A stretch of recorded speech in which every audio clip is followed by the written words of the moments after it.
right, guys, so there are 5 major causes to the start of World War I. First one's nationalism. Second one is militarism. Then we have secret treaties, which we'll get to in a second, and competition due to imperialism. The final straw is going to be the assassination of Archduke Franz Ferdinand of Austria-Hungary. In 1908, Franz Ferdinand is going to conquer Serbia. People in Serbia are going to be conquered, and are they going to like it or no? No, they're going to have nationalistic feelings, okay? As in they want to be controlled by their own people. They have their own deep pride. So what's going to happen is a guy named Gavrilo Princip, and you do need to know his name. Gavrilo Princip is a Serbian who is going to attempt to shoot. He will actually kill Archduke Franz Ferdinand. Now, the funny thing about Gavrilo Princip, he's part of a group called the Black Hand. And so he wakes up the morning of June 28th, and he is going to attempt to shoot Franz Ferdinand as he's entering church. So he wakes up early, gets there, puts on his little trench coat. I don't know if he has a trench coat on, but in my head, he's got like a trench coat on. You know what I mean? I just feel like, that's a good way.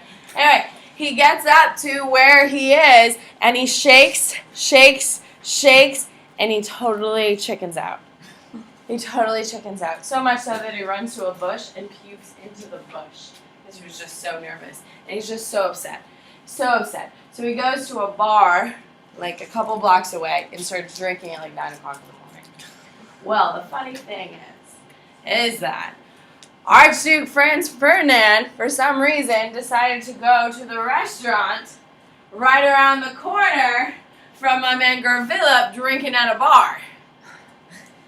All of a sudden, my man is drunk, and he's like walking around, and there is Archduke Franz Ferdinand, and my man's like, yeah! And comes out in the middle of the street and goes, boo, boo, boo, boo, and shoots him 3 times to the chest. Woo.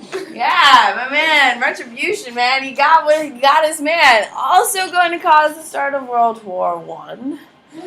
But that's fine. Princip is going to try to swallow some cyanide to kill himself. It doesn't work, but that's fine. What do you got? How do you get ineffective cyanide? It's old. Oh, it's old. Yeah, or he didn't get enough of it, stuff like that. Alright, so what's going to happen? As soon as Princip kills Archduke Franz Ferdinand, the whole world is starting to shift in power. Okay? Now, he is the official first death of World War I. It will eventually cause a conservative 15 million people to die. Not that everybody's going to be sitting in the front lines. Not 15 million people are going to be in the front lines getting shot. 15 million people are going to starve to death. Their houses are going to be destroyed. They're going to die of starvation, diseases, all the things that come as a direct outcome of the war. It's going to end 4 empires and the end of Europe's power. Now, larger causes. Nationalism, as we talked about, rivalry between our competitions. What 2 countries are in a huge rivalry, have a huge imperialistic rivalry? Max? Britain and France, so there's competition there. Inflexible democratic alliances. Okay? So, one of the big things that it is really important that you understand is that what we're going to start seeing is countries are going to start doing secret alliances. And these secret alliances, oh, do you want to see? That's my man, Archduke Franz Ferdinand. Let's take a moment and appreciate the stash. Okay, it takes a lot of effort, ladies and gentlemen. You got to appreciate it. Okay, there's my man, Gavrilo. See, he doesn't have a trench coat on. It's fine. But we do still have his jacket. It's in the Smithsonian. It's in Washington for some reason. I'm not really sure why. But there we are. Now, these are the 2 major teams. Oh, we draw this in honors because we have time on that. Okay, so these are your secret alliances, and you're going to need to know. These secret alliances were originally created to keep the peace. If you knew, for instance, stop and listen for 2 seconds. If Molly doesn't like Adrian, Molly wants to fight Adrian, Adrian wants to fight Molly, okay? The 2 of them fight, okay? Not a big deal. No offense. I mean, don't fight. But, fine. You 2 want to fight, not a big deal. Well, if Adrian is like, oh my God, Maya, girl, I need you to have my back, and Maya's like, I am ride or die. Let's do this, okay? Is Molly more or less likely to fight Adrian? If she knows it's going to be 2 against 1. Less likely. And Molly is like, oh my God, Maya and Adrian against me. And she's like, girl, Isabella, I need, I've been ride or die for you. I need you to have my back. And Isabel's like, I cannot wait to beat up Maya. Let's do this. So now them two are in alliance. Are Maya and Adrian going to probably pick a fight with them if they're ride or die? No. That's how the alliance system is working. If everyone made clear alliances, then people are less likely to fight because there is rising nationalism, rising militarism, rising tensions, so they create these secret treaties. You need to know your treaties and you need to know their nicknames. The nicknames are tricky because in World War II, Allied still works, but Central Powers doesn't. Okay? So, here are your teams for World War I. You have a triple alliance. Your triple alliance is between Germany, Austria-Hungary, and Italy. Italy joins in 1882. I'm going to explain the numbers in a second. Write them down. I will explain what they are in just a second. Now, the triple alliance, your triple alliance is going to be Germany, Austria, Hungary, and Italy. If one goes to war, so say for instance, okay, Austria-Hungary is obviously going to have the first death. Can we agree? Hello? Archduke Franz Ferdinand. So if Austria-Hungary goes to war, Germany swears it will go to war, and Italy swears it will go to war. Okay? So if you attack one of them, you get all three of them. Do you see how it's supposed to have security? It's supposed to be security, but it ends up just causing a huge world war over a stupid incident. Okay? Now, I have the Ottoman Empire down here and a frowny face. Why is the Ottoman Empire down here in a frowny face? Dean? Later, and also they didn't do much. They didn't do much. Why didn't really they do much? Because their government Okay, their government's a complete disaster, but they're also not industrialized, correct? I'm going to show you pictures of the Ottomans fighting on camels. Yeah, it's pretty cool. Pretty cool. All right, so your triple alliance. You need to know that their nickname is the Central Powers. And if you look at the map, you'll understand exactly why they're called the Central Powers. Because they're in the center of Europe. No. I know, it's crazy. Okay? So, Germany, Austria-Hungary, and Italy and the Ottoman Empire are part of your triple alliance, known as your Central Powers. Your triple entente is England, France, Russia. You also have Serbia involved. Serbia and Russia have always had this weird relationship. Russia's conquered Serbia like 3 times. They were kind of buddies, but they kind of hate each other. So it's an interesting dynamic. The Triple Entente is known as the Allied Powers. The Allied Powers is going to be once again used during World War II, so it's okay to memorize this one. Central Powers was only used to describe in World War I. Now, here's the big difference between the Alliance and the Entente. In the Entente, England can choose to fight or not to fight. If Italy goes to war, Austria, Hungary, and Germany have to go to war. Okay? If Italy goes to war, Austria and Germany have to go to war. No options here. Okay? In the Entente, if France goes to war, Russia has to go to war. Britain gets to choose. If Russia goes to war, France has to go to war. Britain gets to choose. The Entente is special because Britain gets to choose to fight or not. However, Britain cannot fight against France or Russia. Do you see the difference? Okay? They get a choice. Alright, so what do the numbers mean? That is the number, that's the order in which they declare war. Austria-Hungary declares war first against Serbia. Why do they declare war against Serbia? Yeah, Serbian guy, absolutely. So, once Serbia declares war, Russia's like, oh my god, I gotta take care of my body. So Russia declares war. The moment Russia declares war, Germany's like, ah, damn it, this is happening. So once Russia jumps in the mix, Germany jumps in the mix. Once Germany's in the mix, France is like, ah, damn it, here we go. Russia, why are you doing this? So France gets involved. Once France is involved, Italy joins at pretty much the same damn time. Italy's like, oh my god, there's something happening. Because they jump teams. They're so flaky. Oh, Italy. Oh, Italy. Okay? Then Italy jumps in, and then finally England's like, well, if everyone's going to the party, I want to be involved too. Let's do it. And they join, of course, in the Triple Entente. So this is how all of the world falls into war. The secret treaties is what is going to pull everyone in. If this was just between Austria-Hungary and Serbia, the war would have lasted maybe a year or two. Not that many people would have died. But because of the secret treaties, everyone gets pulled in. Everyone good? All right. So we have nationalism. People want to be powered by themselves, all this stuff. So rivalry, imperial competition, naval competition. Now, it's important to understand that the British are going to be the most powerful country on the seas. Who is going to be a rising power on the seas? Dean? Germany. Now, Germany has a new technology. What is the new technology of Germany, Maya? Well, like really big boats. They do have very big boats. What are these boats called, Isabel? Submarines. No, they're not submarines. They're the predecessors of submarines. They're called U-boats. Now, U-boats are really, really cool. They're the predecessors. They're not submarines. Okay, so here's the surface of the water. Okay, so a normal ship is up like this. Okay, a U-boat is literally this much, and then the boat's down here.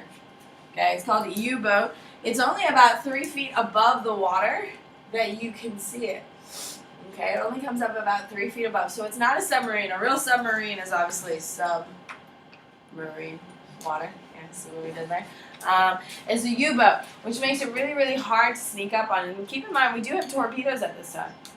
Okay, so if you can see a ship like this a mile out, how close do you have to be to a U-boat before you can spot it? Pretty damn close, almost like right on top of it. By the time you see a U-boat, you're in range of firing. Who has the advantage, the Germans or everyone else? The Germans. So that's gonna be a huge big deal. Okay. Diplomatic alliances, like we said, we have the Triple Alliance and the Triple Entente. Okay, now when we talk about the Central Powers, what is the biggest problem the Central Powers have? You can raise your hand and tell me, what is the biggest problem? Now keep in mind, your Triple Entente are these two countries, are these three, Britain, France, and Russia. Then you have your Central Powers, which is Germany, Austria, Hungary, and Italy. What is the biggest issue with it? Vanessa? They're all close together, but what is the big issue, Lauren? They're in between. Now, if Germany's fighting with France, this is called a front. Okay? Wherever the line is in between the two countries is called the front. The Central Powers have a two-front war, correct? They have Russia to the east. They have France and England to the west. Fighting on two fronts, is this a good thing or a bad thing? It's a very, very, very bad thing. So what's going to happen is the Germans are going to try to avoid it. They're going to do whatever they possibly can. So what they're going to do is they're going to try to protect themselves. And they believe that by assassinating, by pushing to... Okay, so out of your rivals, which is England, France, and Russia, out of those three, if you're the Central Powers, which one are you less threatened by? England, France, Russia. Russia. Why should you not be afraid of Russia, Jessica? Because they industrialized pretty late. Yeah, and they're a mess. Can we agree? We already know their people are pissed off in the streets with Tsar Nicholas II, correct? Remember, he has a bunch of issues. We've already had Bloody Sunday. All these things are happening. So the Germans are like, okay, so England, France, and Germany were in the middle of this whole thing. So we got to figure out what we're going to do. So what they're going to do is they're going to come up with this thing called the Schifflin Plan. And you need to know it. The Schifflin Plan is when the Germans and the Central Powers are going to attack France first. They're going to send all their manpower to France and leave their eastern border open. Why would they leave their eastern border open, Max? They don't think Russia will mobilize fast enough. Exactly, because France has plenty of trains. Okay? They have plenty of connections. They can move their troops very quickly. Do the Russians really have a lot of trains? No, they have literally one. And it's going through the northern part of Russia. Okay? So, because they don't have a good railway, they think it would be easier to beat France first, then turn around and attack the Russians. They thought it would give them plenty of time. Now, because of the Schifflin plan, it's going to come up with a really unique component that makes World War I special. So here are some English soldiers. You can tell they're English by their hats. Okay, so these are what they look like going to war, and everyone's pretty excited. Now, one of the keynote factors of World War I are things called trenches. Trench warfare is a very unique component. It only happened in World War I. There was about 2 weeks of it in World War II, and then Hitler got bored. But that's another thing for another day. Okay. Now, the reason why these trenches occurred is because the Schifflin plan failed. The Germans thought they could attack France and defeat them within a couple of months. Then by the time the Russians actually got their massive, slow giant moving, they could turn around and deal with it. Well, what happened is the French decided essentially at the same time to send all of their forces immediately to the same border. So what happens is the French are going to push back in a major way. So this is what the Schifflin plan looks like. The French have a massive fortress against the Germans. This is the German border right here. So the Germans are like, okay, we can't attack that head on, so they decide to go through Belgium and all that stuff and sway in here. The French were expecting it, which means they were prepared for it. So what happens is the French are trying to meet them right along this border. They already know this is pretty well protected, so they're trying to meet them there. Now keep in mind, this is all farmland. This is really rich farmland, not a lot of hills, mountains, or anything. So imagine you are a full German army and you are a full French army meeting on a flat field. Is there any protection in a flat field? No. So you're just like staring out there and going, pew, pew, pew, pew, pew, and you're like, ah. So what happens is if you can't go up, you have to go down. And that's why. Very intense over here. So that's why the trenches are starting to be built, because what's happening is the French and the German military are meeting head on, and they're very squarely powered. The French and the Germans are very well matched, which means no one's getting an advantage. So the only way to protect themselves is to start digging down. And that's why we have things called trenches. Now, the trenches are only on the Western Front. The Western Front, and you're going to need to know this, is located between France and Germany, the Western Front. This is where trench warfare is going to happen because of the stagnation between the two militaries. No one had a real advantage. Now, there's one positive thing for trenches. They are a really close vicinity, which means they are constant engagement. There's a lot of drawbacks because of trench warfare, because they're so close to each other. There's a massive loss of life. Okay, so the Western Front had about 500 miles of trenches. Okay, they also had machine guns for this war. They also had gas, and they also had armored tanks, which is pretty cool. Now, one of the other cool things about World War I is that automobiles and stuff are being used in cities, but they're not being used like on all terrain. Like Jeeps, you guys know Jeeps, like I drive a Jeep right now until I get my Mini. With that being said, Jeeps come around in World War II. So the ability of like an automobile to drive over like dirt and just like terrain doesn't exist. So they had to use what? Horses. World War I, there's a ton of horses being used, which is really cool. And there's a ton of animals that are used in World War I. So this is what trench warfare looks like. Now, the trenches are about 30 yards apart. That's 90 feet, right?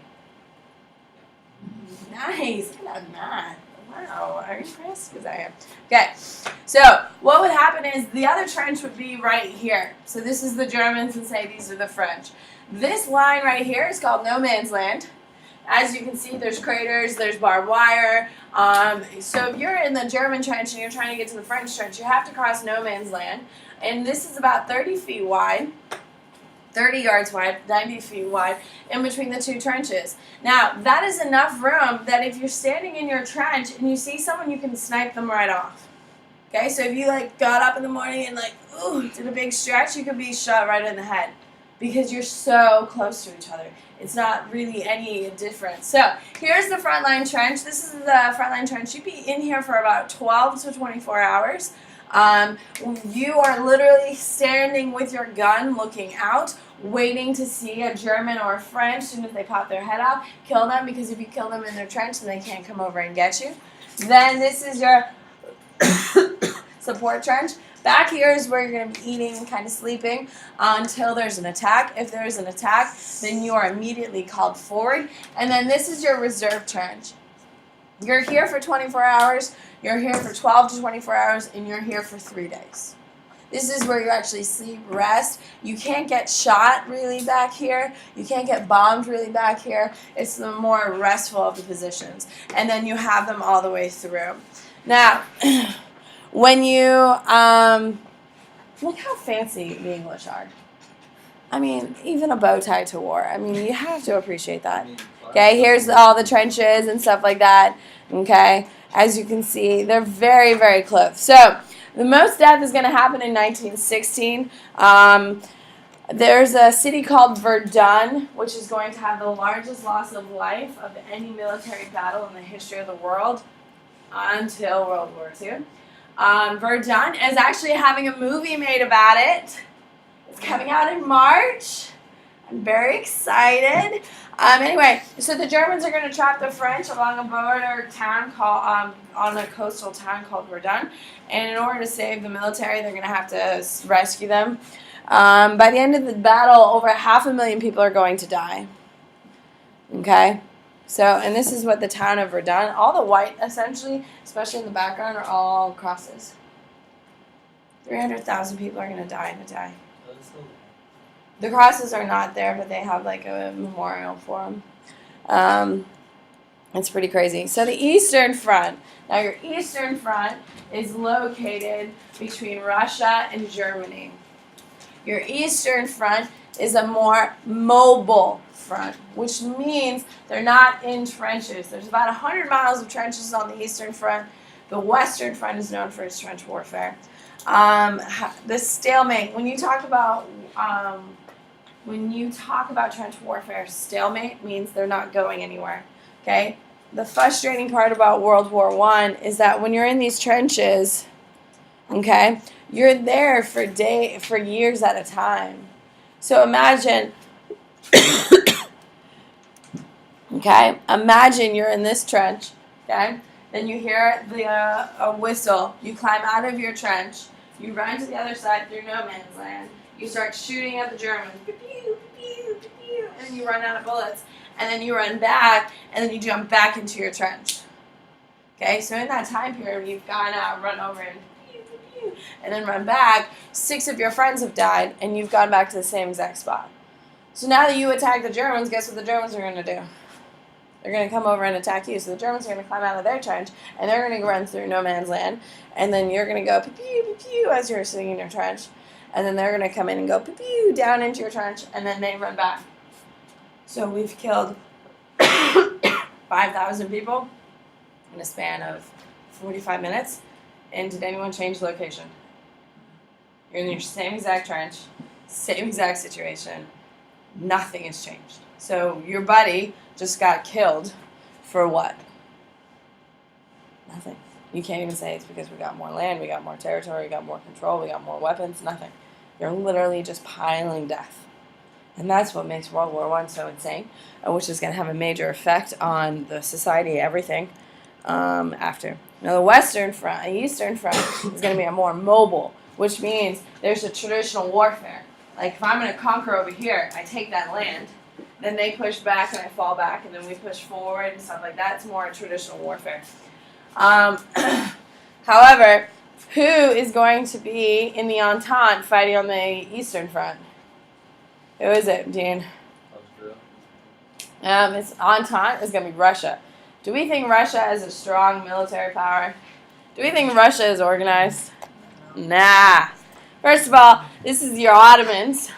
I don't know about you, but I think that's pretty incredible. I think that's amazing. They're fighting on camels. Yes. Okay. Okay, here are more of your Ottomans. Please notice they have no guns. Yep. What did they fight with if they didn't have guns? Spears, they fighting with swords, fighting with rocks. I don't really know. Okay, so here are your Russians. Now, your Russians are going through a really tough time right now. Okay, Russia is really, really struggling. First of all, they don't have many guns because industrialization is really disorganized. They don't have much ammunition for the minimal guns they have. They also don't have that much food. They don't have that many blankets. They don't have that many. They don't have enough uniforms to clothe their men, and they don't have enough boots. So let's stop and think for a second. Does that sound like you are ready for success in war? No. No, and that's exactly what's happening. Now, this is one of my favorite things in the whole wide world. Please listen carefully. It's one of my favorite stories. It won't be on your exam, but please know when you're hurt. Russia's crown and glory, and Tsar Nicholas was so damn proud. He commissioned 3 tanks to be built, and this is one of them. They used it in one of their first. They had 3 tanks in their first battle that the Germans rolled out onto the battlefield. Now this time, the Germans had about 150. Russia has 3. By the end of the war, Germany is going to have about 250. Let me get back to Russia's numbers. So in the first battle, the Germans roll out their tank, and Tsar Nicholas is overseeing. He's literally on the front lines trying to inspire the Russians to keep fighting. And the first battle, the Germans push back into the Russian lines. They lose 2 out of their 3 tanks in the first battle within an hour. One of them ran out of gas. This is the Russian war effort. These tanks cost a good 1/10 of the Russian budget, and they lost 2 of them in the first conflict of World War I. It became such a funny thing that German soldiers were taking photos in front of the tanks. One of these Russian tanks still live in Munich because it was just like the funniest thing. Everyone loved it. It was just the greatest because the Russians were so proud of it and made like so many big things about it. So these are my Russian soldiers. What do they have in their hands? Guess what the Germans have? Yeah, they do. Keep in mind, Russia is not a fully industrialized country. They started industrialization that's going incredibly rough. People are protesting in the streets, and the Russian men are going off to war with swords.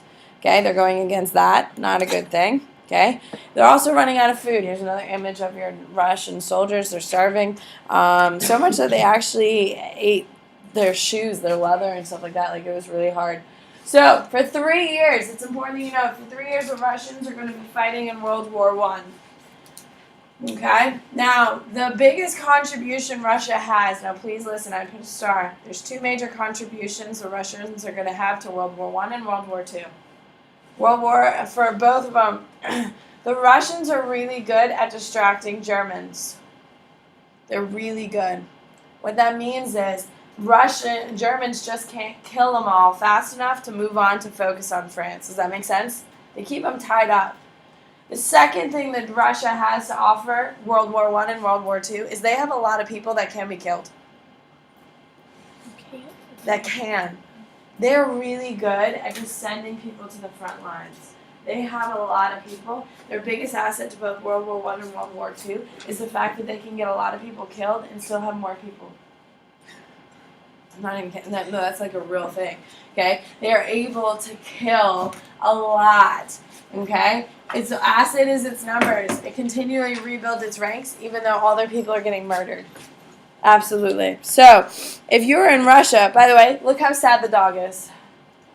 Even the dog is sad about being in Russia during World War I. I mean, that's... I know, but look at all these people. Okay? Well, maybe he had some vodka. I mean, who really knows? So, it's important that you understand it's called the World War because it's being fought on both the Eastern and the Western Front. It's also being fought in Southwest Asia, Southeast Asia. It's being fought. Why is it being fought in all these other places?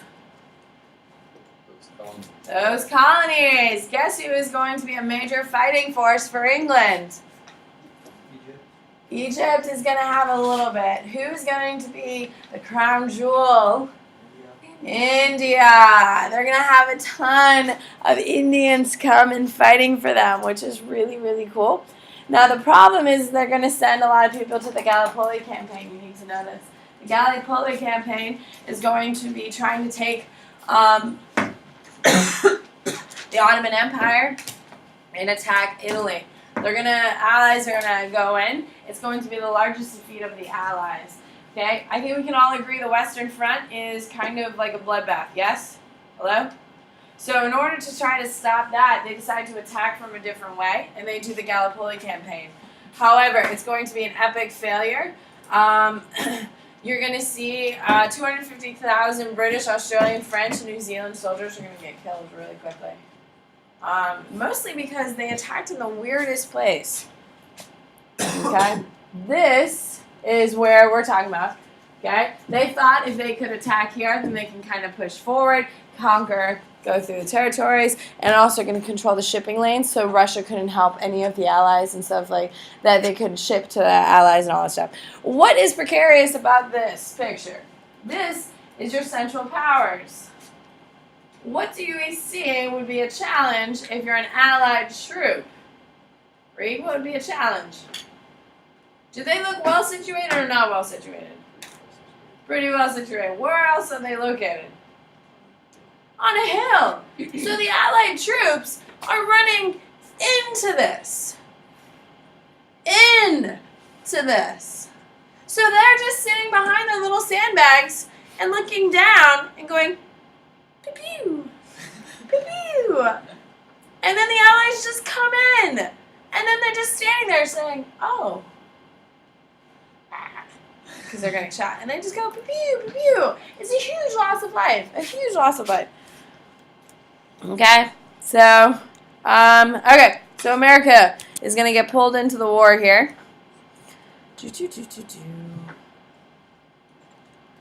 Alright, shift and plan, got it, chain reaction, got it, war of attrition, got it, barbed wire, guns, tanks, airplanes, unlimited, Verdun, Somme, okay, perfect. Alright, so when we talk about World War I, the thing that makes World War I different than any other war is a total war. If you're in Europe, obviously, you're in a total war. Every country is dedicating all of its resources. When we talk about a total war, it means everyone is working. Women are in the workforce. They're building bombs. Everyone is going to work. You're bombing of civilian areas. Okay? So if you're in a French city, you can still be killed if you're a straight up civilian. In traditional wars, like in the Napoleonic Wars, yes, some civilians died. Most are going to die from like starvation, from diseases, from being around all the dead. But they're not going to be straight up shot. Does that make sense? In World War I, they're getting bombed because they're just trying to bomb out the whole area. So it's a lot more of civilians being killed, which is why the numbers are so high. War propaganda is going to be used for the first time in such a successful way. This is obviously going to be mimicked again in World War II. War propaganda was to justify the war. War propaganda, of course, here is the American war propaganda that you've seen before. Spirit of 1917, trying to inspire you to sign up. Okay, gee, I wish I were a man. I'd join the Navy. Okay, cute girl saying you boys should join the Navy. Okay. Yeah, women can. Okay, women help America's sons win the war. These are all propaganda pieces. Whose son are you? Enlist today. I didn't raise my son to be a soldier and he's the sappy and his mom's like holding him and coddling him. Or I did, shake your hand, being proud of her son. You know, which one are you?